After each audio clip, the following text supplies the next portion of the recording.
മുമ്പിൽ എന്റെ പെങ്ങന്മാർക്ക് വേണ്ടി ഞാനെന്ന് പറയുകയാണ്. ഹബീബിന്റെ മദ്ഹ് പറയുന്ന വേദിയില് ആയിഷ ബീവിന്റെ മുമ്പിലേക്ക് 7 മാസം പ്രായമല്ല 7 മാസം ഗർഭവതിയായ ഒരു പെണ്ണ് കടന്നു വരികയാണ്. എന്നിട്ട് ബഹുമാനപ്പെട്ട ആയിഷ ബീവി റളിയല്ലാഹു തആല അൻഹയോട് ചോദിച്ചു, അല്ലയോ പ്രിയപ്പെട്ട ആയിഷ, എന്റെ ഗർഭാശയത്തിന്റെ ഉള്ളിൽ കിടക്കുന്ന കുട്ടി അതാണാണോ പെണ്ണാണോ എന്ന് എനിക്കറിയില്ല. 7 മാസം കഴിഞ്ഞു ആയിഷ.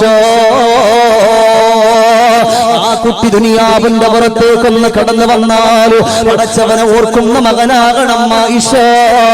എന്റെ ഹബീബിനെ ഇഷ്ടപ്പെടുന്ന, ഹബീബിന്റെ ജീവിതത്തിലൂടെ കടന്നു പോകുന്ന ഒരു മകനാകണം ആയിഷ.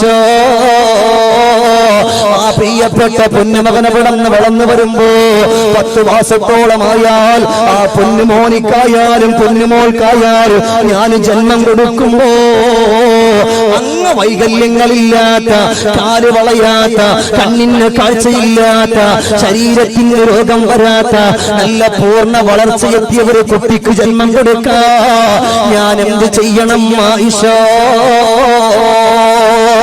ആയിഷ ബീവി റളിയല്ലാഹു തആല അൻഹാ ഇന്നിവിടെ കടന്നിരിക്കുന്ന എന്റെ പെങ്ങളെ, നിങ്ങളുടെ മക്കളോട് നിങ്ങളെ പഠിപ്പിച്ചു കൊടുക്കാൻ, നിങ്ങളുടെ അയൽവാസികളോട് പഠിപ്പിച്ചു കൊടുക്കാൻ, നിങ്ങളുടെ ഭാര്യമാരോട് പഠിപ്പിച്ചു കൊടുക്കാൻ 7ാമത്തെ മാസത്തിന്റെ കഥ പറയുമ്പോ ആയിഷ ബീവി റളിയല്ലാഹു തആല പറഞ്ഞു കൊടുക്കുകയാണ്, മോളെ 4 സൂറത്തിന് നീ പതിവാക്കണം മോളെ. 4 സൂറത്തിന് നിന്റെ ജീവിതത്തിൽ കൊണ്ടുവരണം. അല്ലാഹുവേ, 5ാമത്തെ മാസം മുതൽ ആയിഷ ബീവി പറഞ്ഞു കൊടുക്കുകയാണ്, 5ാമത്തെ മാസം നിന്റെ പ്രിയപ്പെട്ട വയറ്റിൽ വളരുന്ന കുട്ടിക്ക് 5ാമത്തെ മാസമായാൽ ഇദാ ജാഅ നസ്റുല്ലാഹി വൽ ഫത്ഹ് വറഅയ്ത الناس يدخلون في دين الله أفواجا എന്നുള്ള സൂറത്ത് ഓതണം മോളെ.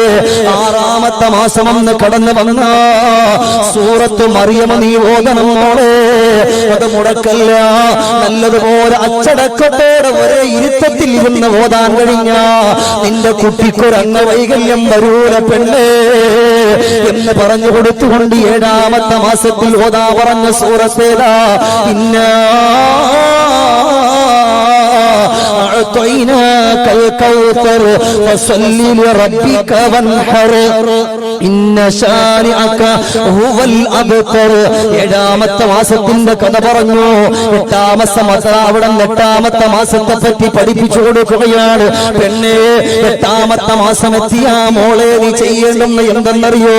സൂറത്തുൽ ഖദറാണ് മോളെ ഓതേണ്ടുന്നത്. നിന്റെ 2 കൈയും നിന്റെ വയറ്റത്തിൽ വെച്ചിട്ട് സൂറത്തുൽ ഖദർ ഓതിയാ അല്ലാഹു നിനക്ക് തരുന്ന മകനുണ്ടല്ലോ, ആ മകനിക്ക് നിന്നോടുള്ള മഹബ്ബത്ത്, നിന്നോടുള്ള സ്നേഹം അല്ലാഹു ഇട്ടുകൊടുക്കും മോളെ.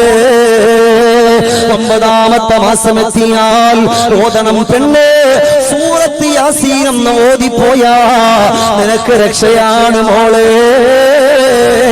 എന്റെ പെങ്ങളെ, എത്രയോ സമയങ്ങളാണ് ഞാൻ എന്തിനാ ഇത് പറഞ്ഞു എന്നറിയോ? ഗർഭാശയത്തിന്റെ ഉള്ളിൽ വളർന്നു വരുന്ന കുട്ടിയുണ്ടല്ലോ, നിങ്ങൾ സംസാരിക്കുന്ന കുട്ടി കേൾക്കുന്നുണ്ട്, നിങ്ങൾ കളവ് പറയുന്ന കുട്ടി അറിയുന്നുണ്ട്, നിങ്ങളുടെ മനസ്സുകൊണ്ട് ചിന്തിക്കുന്നതാ കുട്ടി അറിയുന്നുണ്ട്. എന്റെ പെങ്ങളെ, നിങ്ങളെ കളിയാക്കാനും നിങ്ങളെ ആക്ഷേപിക്കാനും വന്നവനല്ല.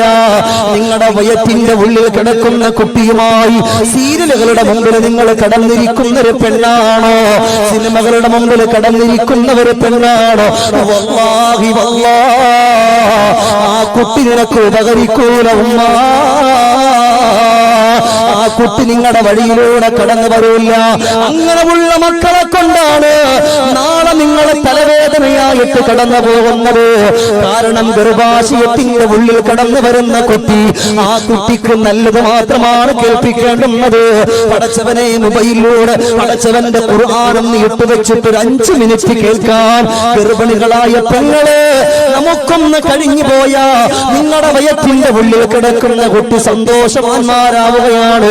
എന്നിട്ട് പറയുന്നു ആയിഷ ബീവി പറഞ്ഞു കൊടുക്കാ, സല്ലി അലൻ നബിയിൽ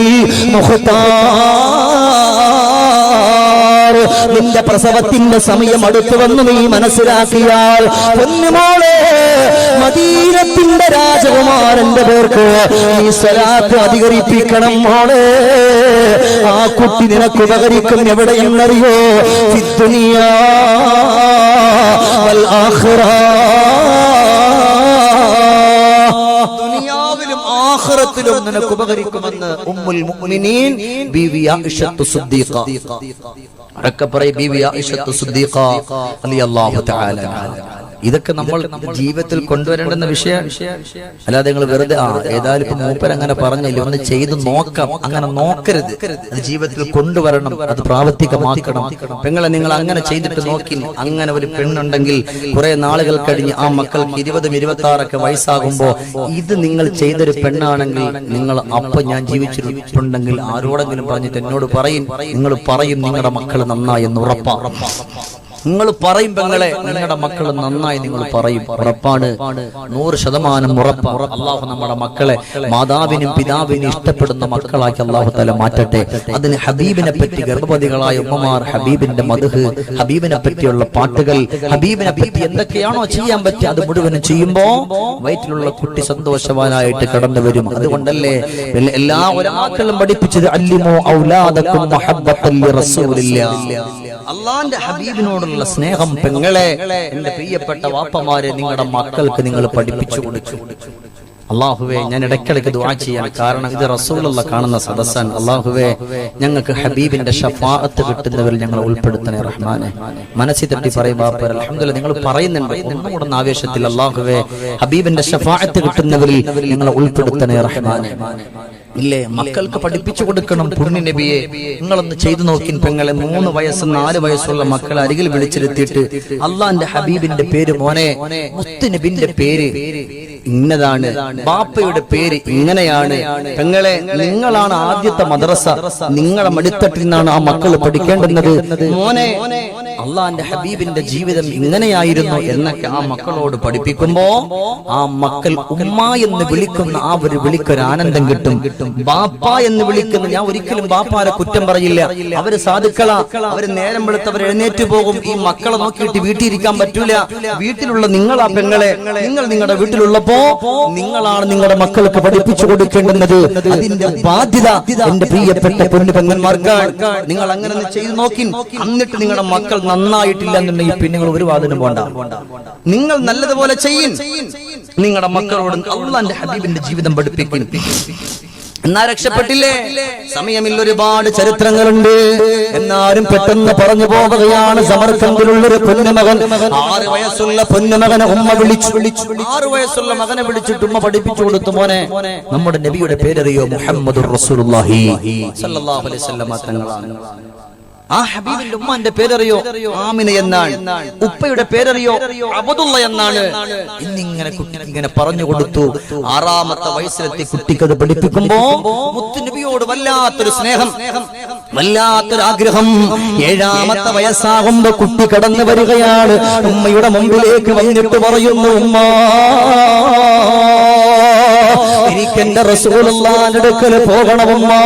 പെങ്ങളെ, അതിമനോഹരമായ ഒരു ചരിത്രമാണ്. അവിടെ ഉമ്മ പറഞ്ഞു, മോനെ, അള്ളാഹു നിനക്ക് 2 കാലുകൾ തന്നിട്ടുണ്ടെങ്കിലും ആ കാലുകൊണ്ട് നടക്കാൻ നിനക്ക് കഴിയില്ലല്ലോ. 2 കാലുകളും തളർന്നിട്ടല്ലേ ഉള്ളത്. സമർക്കന്തിൽ നിന്നും 1000 കാതം അകലെയാണ് മദീന ഉള്ളത്. വാഹനത്തിൽ പറഞ്ഞു വിടാൻ പോലും ഉമ്മയുടെ കയ്യിൽ ഒന്നുമില്ലല്ലോ. സുബ്ഹാനല്ലാഹ്. പ്രിയപ്പെട്ട മകനോട് ഉമ്മ പറഞ്ഞു, മോനെ, നീ കൊച്ചുകുട്ടിയാണ്, 7 വയസ്സല്ലേ പ്രായമായുള്ളൂ, അതുകൊണ്ട് ഇപ്പൊ പോകണ്ട മോനെ എന്ന് പറയുമ്പോ ഉമ്മയോട് കണ്ണുനീരോട് പൊട്ടിക്കരഞ്ഞിട്ട് 8ാമത്തെ വയസ്സ് പ്രായമാവുകയാണ്.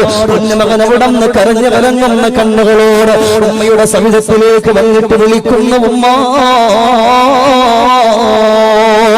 എനിക്ക് എന്റെ മുസ്തഫ നബി തങ്ങളുടെ സവിധത്തിലേക്ക് എനിക്ക് പോകണമുമ്മ എന്ന് പറയുന്ന സമയത്ത് എന്റെ പ്രിയമുള്ള വാപ്പമാരെ വേദനയോടെ നൊമ്പരത്തോടെ ഗർഭത്തോടെ ഉമ്മ പറഞ്ഞു, മോനെ, സമയമായിട്ടില്ല. 9ാമത്തെ വയസ്സ് പ്രായമാകുമ്പോ ഇഴഞ്ഞിഴഞ്ഞു വന്ന് ഉമ്മാന്റെ തുണിക്കോന്തരയിൽ പിടിച്ച് പൊട്ടിക്കരഞ്ഞിട്ട് പറയുന്നു, ഉമ്മ, എനിക്ക് മദീനയിൽ പോകണം ഉമ്മ, എനിക്ക് എന്റെ റസൂലുള്ളാഹിനെ കാണണം ഉമ്മ. എത്രയോ തവണ ആ മുത്തുനബിയെ പറ്റി എന്റെ ഉമ്മ എന്നോട് പഠിപ്പിച്ചതല്ലേ, അതുകൊണ്ട് എനിക്ക് കാണണം ഉമ്മ.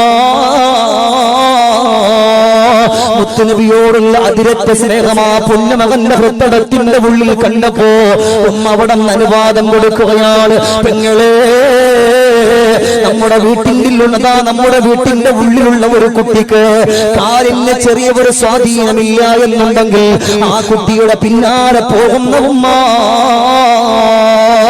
രണ്ട് കാലുകൾ കൊണ്ട് നടക്കാൻ കഴിയാത്ത പൊന്നുമകന്റെ മുമ്പിലേക്ക് ഉമ്മ വന്ന് കടന്നു വരികയാണ്. എന്നിട്ടോ മകന്റെ ഒരു തോളിൽ ഈത്തപ്പഴം കെട്ടിയിട്ട് കൊടുക്കുകയാണ്. ഒരു പാത്രത്തിൽ അവിടെ നിന്ന് ഒരു പാത്രത്തിൽ തോൽപാത്രത്തിൽ വെള്ളമുണ്ടാക്കി ആ വെള്ളം ഒരു തോളിൽ കെട്ടിയിട്ട് കൊടുത്തിട്ട് പൊന്നുമകന്റെ കവിൾത്തടത്തിൽ മുത്തം കൊടുക്കുന്നു. ആ കുഞ്ഞുമകൻ അവിടെ നിന്ന് ഉമ്മാന്റെ കവിൾത്തടത്തിൽ തുരുതുര മുത്തം കൊടുക്കുന്നു. അല്ലാഹുവേ, ആ ഉമ്മയുടെ കണ്ണുകളിലൂടെ ഒഴുകി വരുന്ന കണ്ണുനീര് പൊന്നുമകന്റെ കവിൾത്തടത്തിലൂടെ ഒലിച്ചിറങ്ങുകയാണ്. ആ പൊന്നുമകന്റെ കവിൾത്തടങ്ങളിലൂടെ ഒലിച്ചിറങ്ങുകയാണ്. ഉമ്മാക്കറിയാം പൊന്നുമകനിക്ക് നടക്കാൻ കഴിയില്ല എന്ന്. മുത്തുനബിയോട് സ്നേഹമുള്ളത് കൊണ്ട് മകനെ പറഞ്ഞു വിടുകയാണ്. ആ പാവപ്പെട്ട പൊന്നുമകൻ അവിടെ ഉമ്മാന്റെ കവിൾത്തടത്തില് കെട്ടിപ്പിടിച്ചുകൊണ്ട് മുത്തം കൊടുത്തിട്ട് പറയുന്നു, ഉമ്മാ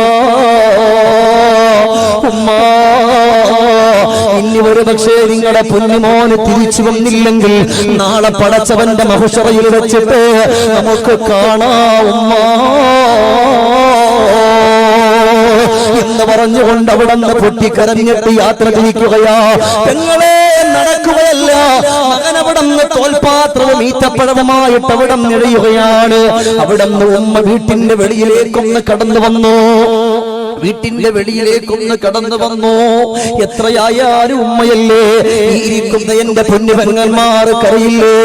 മക്കള് സ്കൂളിൽ പോകുമ്പോഴായാൽ പോലും, മക്കള് വിദേശത്തേക്ക് പോകുമ്പോഴായാൽ പോലും പ്രിയപ്പെട്ട ഉമ്മ കടന്നു വന്നിട്ട് പൊന്നുമകന്റെ കവിൾത്തടത്തിൽ മൊത്തം കൊടുത്ത് വാരിപ്പുണന്ന് കെട്ടിപ്പിടിച്ച് കരഞ്ഞിട്ട് ഉമ്മ പറയൂല, മോനെ അല്ലാഹു നിനക്കൊരു കുഴപ്പവും നടക്കാതിരിക്കട്ടെ എന്ന് പറയുന്ന ഉമ്മമാരാണ് എന്റെ വലത് ഭാഗത്തിരിക്കുന്നത്. പെങ്ങളെ, ആ കുഞ്ഞുമോൻ ഇങ്ങനെ ചുട്ടുപഴുത്ത് കിടക്കുന്ന മണൽപ്പരപ്പിലൂടെ ഇഴയുകയാണ്. ആ പൊന്നുമകന്റെ രൂപം കണ്ണിൽ നിന്ന് മായുന്നത് വരെ ആ ഉമ്മ ഇങ്ങനെ നോക്കി നിൽക്കുകയാ. പടച്ചവനെ, കുഞ്ഞുമകൻ കണ്ണിൽ നിന്ന് അകലുകയാണ്. ആ ഉമ്മ പൊട്ടിക്കരഞ്ഞു ദുആ ചെയ്തു, അല്ലാഹുവേ, പൊന്നുമോനിക്ക് നടക്കാൻ കഴിയില്ലല്ലോ. അല്ലാഹുവേ, ചുട്ടുപഴുത്ത് കിടക്കുന്ന മണൽപ്പരപ്പിലൂടെ എന്റെ കുഞ്ഞ് ഇഴഞ്ഞു പോയത് മദീനത്തിന്റെ മുത്തിനോടുള്ള പ്രേമം കൊണ്ടാണ്. അവനെ കാക്കണേ അല്ലാഹ്.